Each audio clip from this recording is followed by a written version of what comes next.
और जब national assembly की बात आती है तो नेशनल असेंबली ने न सिर्फ औरतों को पैसिव मोड में डाला, इन्होंने स्लेव ट्रेड की जो बात थी, स्लेव्स की जो बात थी, उसके लिए भी इन्होंने बहुत कुछ नहीं किया।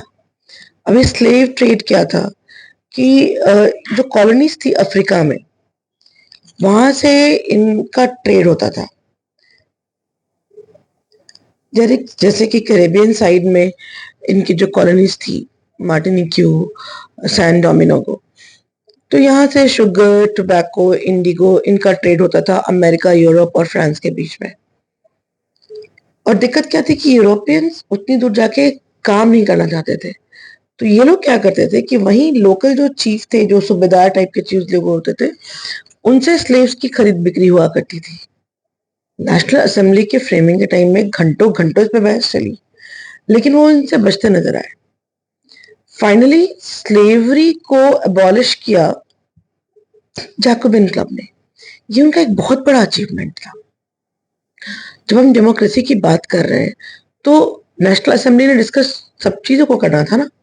फ्रांस के अंदर जितने भी सब्जेक्ट थे, including those colonial slaves, not the cousins, of course, colonial slaves, उनके बारे में फिर कौन बात करता। और प्रजा का एक हिस्सा बैठा हुआ है, अपने अधिकारों की बात कर रहा है, तो जब अधिकार की बात हो रही है तो पूरे ह्यूमन सोसाइटी के अधिकारों की बात होनी चाहिए थी। यहाँ पर नेशनल असेंबली ना एकदम साफ बच के निकल गया, क्योंकि थर्ड स्टेट में एंटरप्रेन्योर्स भी तो थे। वो लोग अपार्ट फ्रॉम फिलोसोफर्स, वो लोग भी थे जिनकी इंडस्ट्रीज थी, मिले थी, और इनका काम कहीं ना कहीं उन स्लेव्स के साथ भी चल रहा था। तो इस स्लेवरी को अबॉलिश ही किया जैकोबिन क्लब्स ने। ये उनका एक बहुत बड़ा अचीवमेंट था। ये बात और है कि जैकोबिन थोड़े ज्यादा इंटेंस हो गए। उनके इंटेंसिफिकेशन ने फिर डायरेक्टरी क्लब को रूल आउट किया। तो इस तरह से हम देखते हैं कि फ्रांस के अंदर चीजें कैसे बदल रही हैं, चीजें कहाँ कहाँ पे टर्निंग पॉइंट ले रही हैं।